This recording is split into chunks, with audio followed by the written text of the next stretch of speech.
Eu gostaria imensamente de poder bater no peito com bastante força e dizer para todo mundo: não tenho culpa, eu nunca votei no cara. Mas infelizmente eu não consigo falar isso. E é sobre isso que nós vamos tratar nesse vídeo. Meia culpa, eu já votei no Lula.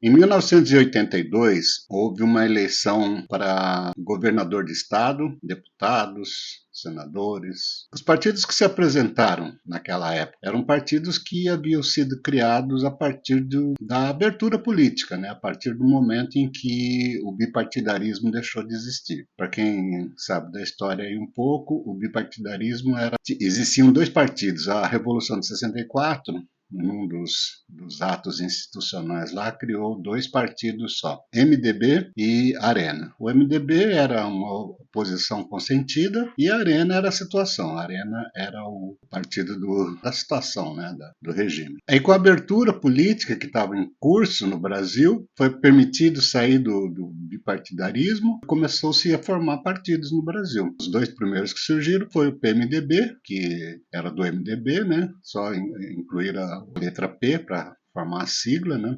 E o PDS, que era o partido oriundo da Arena, que era o partido do regime. Né? E aí se formou o PDT, do Leonel Brizola, se formou também o PTB do Jânio Quadros e por aí foi. E em 1980 fundou-se o PT, Partido dos Trabalhadores. Eu morava em São Paulo nessa eleição, eu raciocinei da seguinte forma para escolher o candidato. O PMDB, a gente sabe quem que era o PMDB do Orestes Quercias e de tantas outras figuras que a gente conhecia. O PDS, que saiu da Arena, era o partido do regime, o partido responsável pelo regime militar, né, por tudo aquilo que estava acontecendo. O PTB era do Jânio Quadros, a gente sabe, conhecia o Jânio Quadros, era um negócio antigo também. O PDT era do Leonel Brizola, assim, a única coisa nova que tinha realmente era o PT. E aí o que eu falei? Bom, eu não vou votar nessas raposas velhas aí, não. Eu não vou votar nesses partidos que eu já conheço, eu vou votar no que é novo. E votei no Lula. O candidato do PT era o Lula, em 1982, a primeira eleição que ele disputou, do executivo que ele disputou. Perdi meu voto. Não reclamo, não. Eu acho, hoje, olhando a história assim, eu vejo que bom que eu perdi meu voto. Então, essa foi a primeira vez que eu votei no Lula. Ou seja, eu votei no Lula nessa eleição aí, eu votei por opção. Fiz uma opção, fiz uma escolha entre os vários candidatos que tinha, os vários partidos, na verdade, né? Analisei os partidos e escolhi votar no PT. E o candidato do PT era o Lula, que tinha recém saído do movimento sindical, né, e formado o Partido dos Trabalhadores. O Brasil foi caminhando e a abertura também foi caminhando e chegou o momento da gente ter a primeira eleição direta para presidente da República, a eleição de 1989. Essa eleição aí, gente, vocês acreditem ou não, se apresentaram 22 candidatos para presidente. Tinha nomes assim que a gente nunca tinha ouvido falar, mas tinha os figurões também. Então nessa eleição aí, todos os partidos instalados, quase todos, né, apresentaram um candidato a presidente da República, e aí era uma barafunda para a gente escolher os candidatos. Havia um partido que tinha sido criado, era o PSDB. PSDB, eu devo confessar que quando surgiu o PSDB, eu fiquei bastante satisfeito de ter agora em quem votar, em partido de verdade para votar, um partido bom para votar. O PSDB, quando surgiu, era um partido que dava para ter esperança, porque, como eu falei antes, existia o PMDB. O PMDB, na verdade, quando sempre foi um guarda-chuva de opositores, né? Todos os políticos que eram oposição ao regime militar só tinham um partido para ir, o MDB, que depois virou PMDB. Quando houve abertura, surgiu o multipartidarismo, aí foram formando partidos e aqueles opositores que estavam no PMDB, mas eram políticos de outros partidos com outra coloração partidária, começaram para sair do PMDB, do MDB e ir para outros partidos. Assim que surgiu o PT, assim que surgiu o PDT, voltou a existir o PTB, e aí criou-se também, tinha muitos políticos do PMDB que eles não tinham o perfil do PMDB, eles tinham um perfil, eles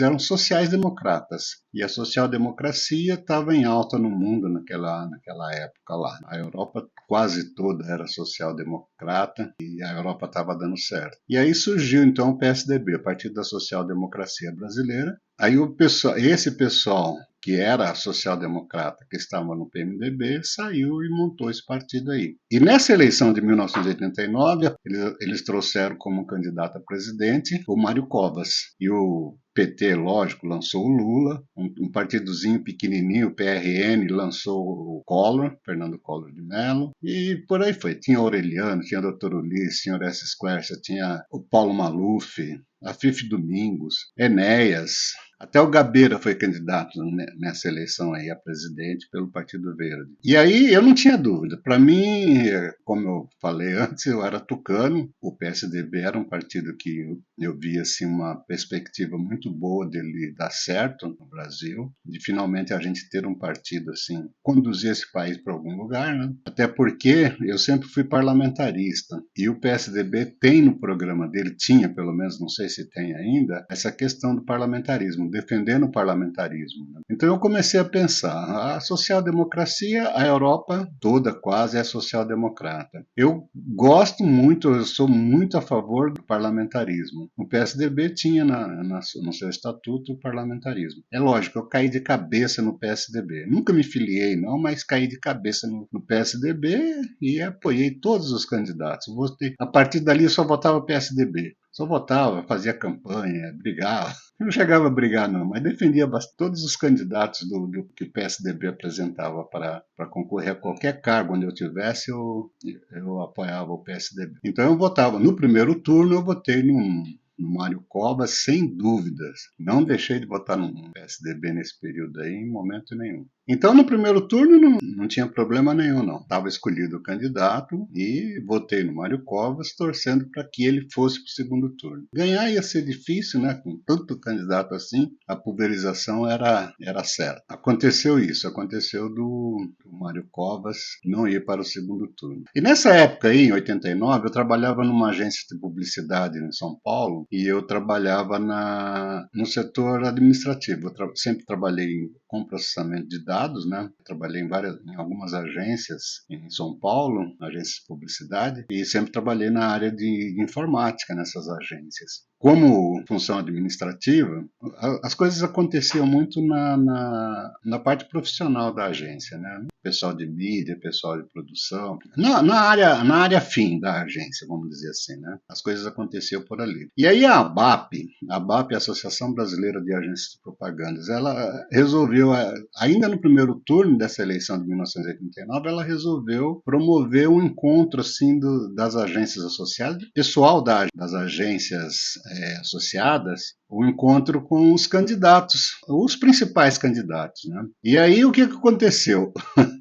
Quando foi o Mário Covas, quando foi o Lula, quando foi o Ulisses, o pessoal da atividade fim da agência, né, o pessoal da produção, da mídia, não sei do que, eles monopolizavam os convites e foram nesses encontros aí com esses candidatos. Quando chegou o encontro da ABAP com o Fernando Collor, sobrou o convite lá na agência que eu trabalhava para ir nesse encontro. Aí, já que sobrou, eles ofereceram para o pessoal do setor administrativo, né? E aí sobrou um ingresso lá para eu ir nesse encontro. O pessoal da Lintas deixou eu ir nesse encontro.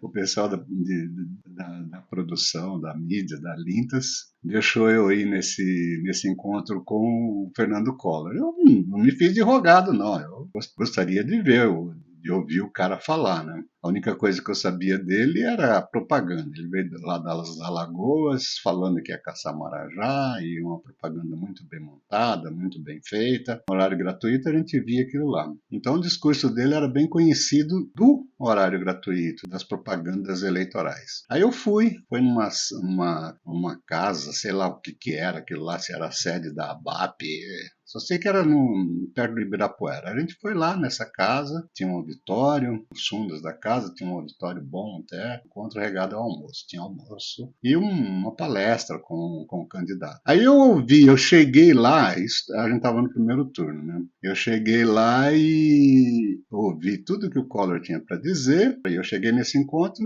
sabendo, naquela eleição lá, eu sabia que eu não ia votar no Collor. Esse cara não pode votar, esse cara é vazio demais, né? A única coisa que ele apresenta aí são os tiros no Marajá, tiro na inflação, não sei o quê. E aí saí de lá confirmando tudo isso que eu imaginei. Votar no Collor, não. O cara que eu vi ali, que eu vi e ouvi na minha frente ali, era um cara que não dava para votar. Então saí de lá com isso aí bem mais fixo na minha cabeça. Terminado o encontro, voltei para o trabalho, segui minha vida, teve a eleição, ninguém ganhou no primeiro turno e mandaram para o segundo turno, os eleitores mandaram para o segundo turno Lula e Collor. Foi a fatídica eleição de 89 em que Lula concorreu com Collor. E aí eu fui para o segundo turno.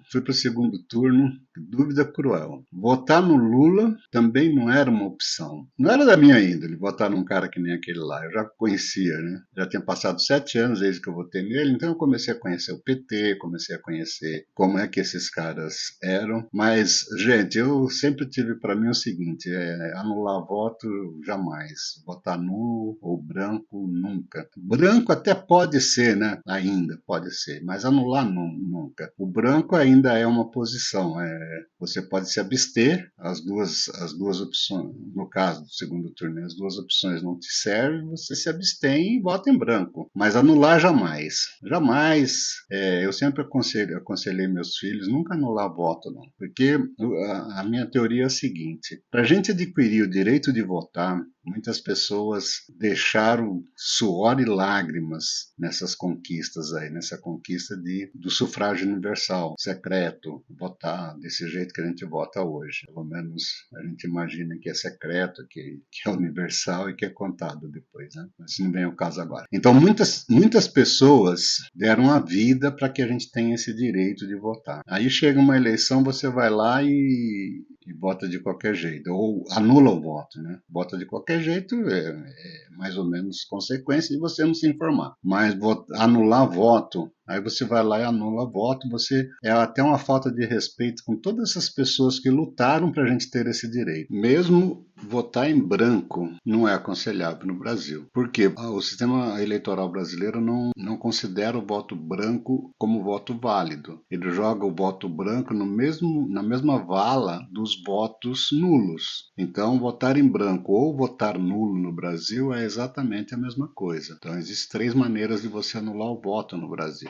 não comparecendo para votar, votando nulo propriamente dito, ou votar em branco. Então, mesmo o voto em branco, a gente não aconselha, cai no mesmo conceito de que a gente não está respeitando a vontade das pessoas que lutaram tanto para a gente ter esse direito. Então, eu jamais admiti a possibilidade sequer de eu anular um voto. Então, eu estava ali diante do Lula, que representava um partido das trevas, né, já naquela época, e estava diante do Collor, que era uma incógnita total, uma incógnita absoluta. E aquele encontro que eu tinha tido com ele lá só me deu a certeza de que era um cara muito vazio, um cara que meio que olhava o próprio umbigo, né? Entre o Lula e o Collor, assim, partido por partido, o PT era mais bem estruturado, mais bem organizado, tudo. O PRN, que era o partido do Collor, partido assim, parece que foi formado para aquela eleição lá, né? Para abrigar a candidatura de alguém que não tinha partido. Então, partido por partido, é lógico que o PT levava vantagem, assim, na questão partidária só, né? Se a gente for ver, não, é organizado, se você for ver organização, for ver estrutura, for ver tudo isso aí, partido por partido, o PT era melhor.